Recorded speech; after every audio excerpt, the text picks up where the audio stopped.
Well, hello, Budget Dolls. I'm Margot, and welcome to Budgets Untamed. Today is going to be a little bit different. We are going to go through the budget for the second half of June, and I am going to try something a little different for me. And what I want to do is take the information that I generally use over here, and I'm going to work with the monthly budget page instead. Now, it is June, and I started with purple, I believe. But because I'm doing a new page, I don't know. I think I'm gonna stay with that blue. Okay, let me pull this page out because it will be simpler if I pull it out. And then this page, I'm going to go back and I'm going to pull the information from here and see if this works for me in setting up my budget. Okay, so let's go to the income. I'm going to take $1,221. Okay, let's start with the month of June. Oh, here it is, right to the page. Let me see what I want to do with June. I like this one.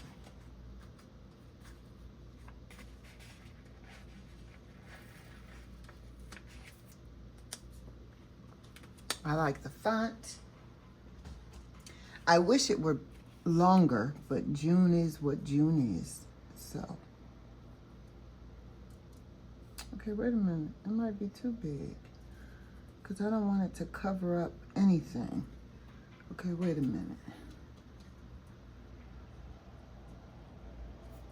It might be too big. Okay, hold on, hold on.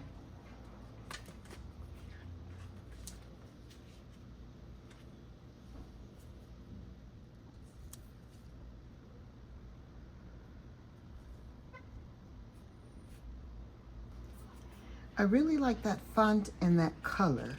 So let's go to this one. This one would be cute as well, but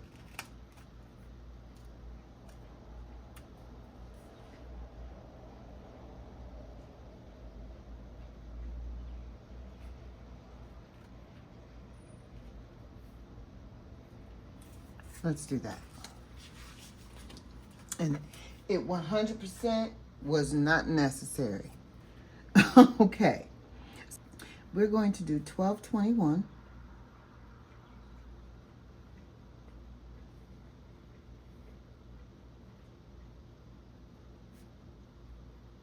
June 15. And I want to start with, okay, so the 15th. So the very first item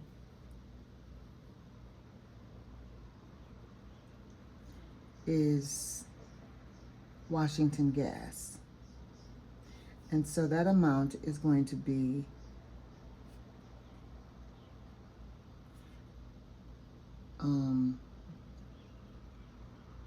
I think it's like $23. So the budget is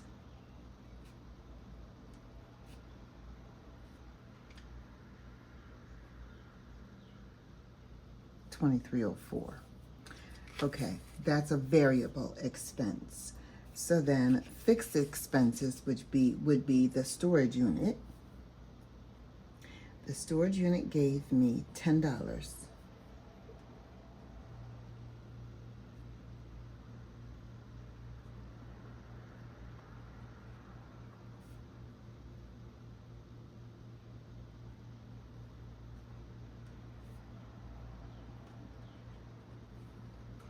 Okay, and then the IRS is also fixed.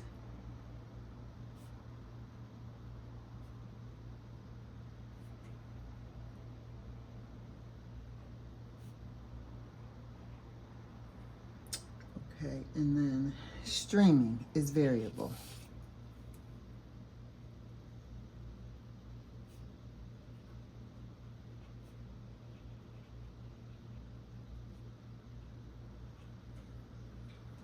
And this time I'm going to give it $60.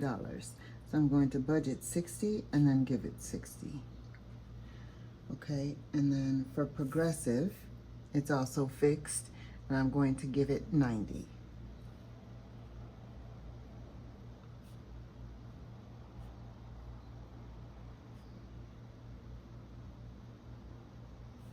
It's actually 89, but I'm going to give it 90.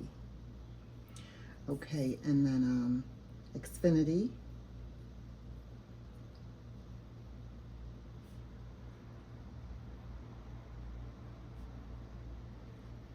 Xfinity is $100 even. Pays for my Wi-Fi, and that's about it. Xfinity is like the worst. They have the worst user-friendly system ever.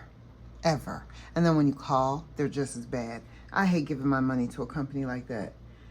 And I don't like calling or talking to them, but their system is so terrible that it keeps reverting my account back to my old account, probably because I had it for 6 years, but back to the old address. And there's nothing there. So the money is just like, oh, my money's always in limbo. So you have to call them or go there to get them to fix it. And it happens often. It didn't just happen once. Since I've been living in the new location, I've probably had to go to that place about 3 times. And I went and I updated my address and I showed my ID and I did everything, and it's the same. And guess what? Verizon is no better. So Verizon is more expensive, so I'm gonna have the headache, and it's more expensive, so it's really not worth to change all that. Okay, so next is credit card. That's actually, how much is that credit card? 97. And I was talking so much, I didn't put that in variable, but next time I will. Okay, so the 15th is my dental. It is my dental, and I'm gonna give it 100. So it was actually only 30, but I'm gonna give it 100. Okay, and then the next one is, okay, so it's gonna be my gas. Gas has been a problem. I've been giving myself $70, but I think I'm going to have to change that. So let's hold off. Let's hold off on how much I'm gonna give that. I'm not exactly sure just yet. Okay, and then we need to know for my Snowball, and I'm gonna put that under variable as well.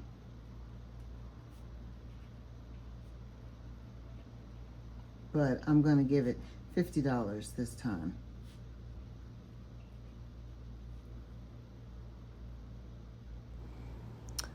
Wait a minute, maybe I should ask Eternity. She'll be able to help me figure out how much gasoline I'm using by the week. How many miles is your commute? It looks like your commute is about 25 miles one way times 5 days. How many times did you fill up? I would say about 2. About 2?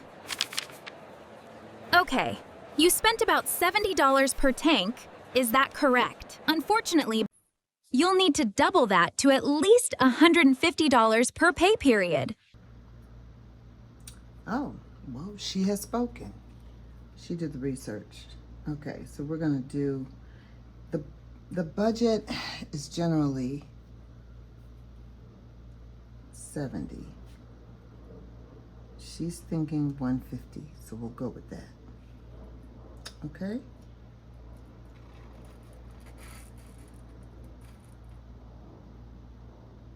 All right, so this is the first time I'm working with this page.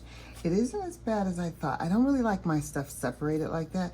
It's kind of like the bill is what it is. It doesn't matter if it's variable or not. That's how much it is this month, you know?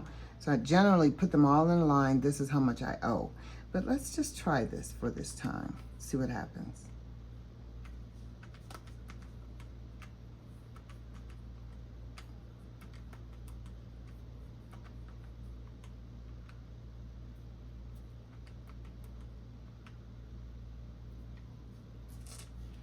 Okay, so this totals, I did something wrong.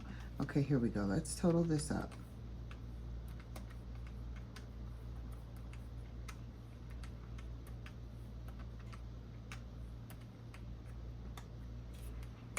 $675 here.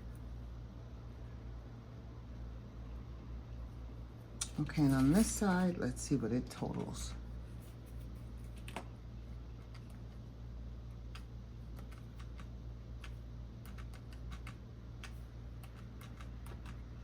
$283.04. So it'll be $283. All right, now, so the debt down here would be IRS and the credit card.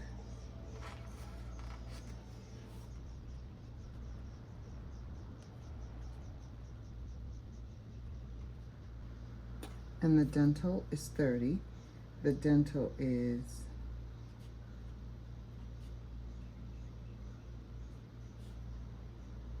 okay. So that totals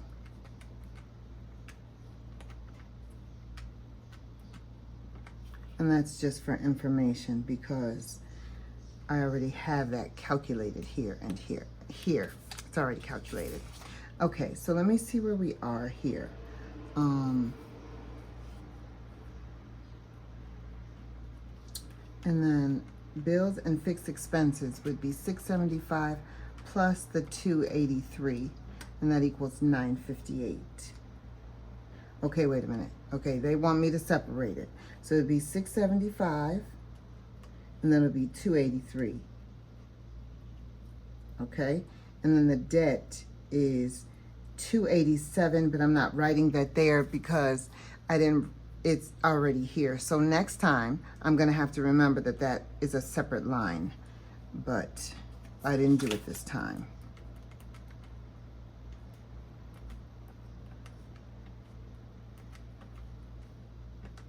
$263. Okay, $263 goes there. And guess what? I have to figure out a way to add my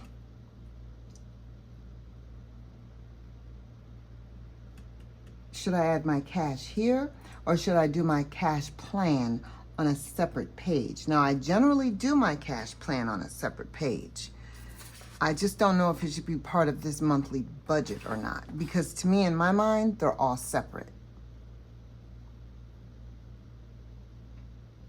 So this number right here, I have a good idea, can be my cash plan. That's a great idea. Okay, so for the cash plan, it's going to be, what do I generally give myself? You know what? I'm going to have to give myself extra this time because I do need more olive oil, and I want to go over to the Trader Joe's to get it. So I do need some more olive oil in my grocery budget. Yeah, so let's see what that's going to be. So I generally give myself $150 plus 50, and that equals $220. Okay, so let's get rid of this. So it's going to be $12.21 minus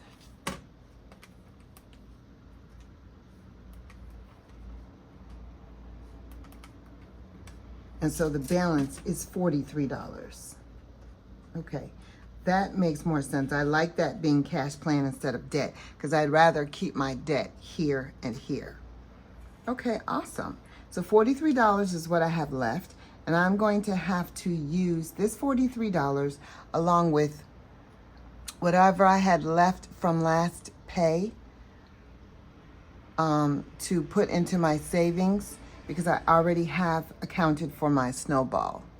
So that's exactly what I'm going to do the next time. And I think so far I like this page.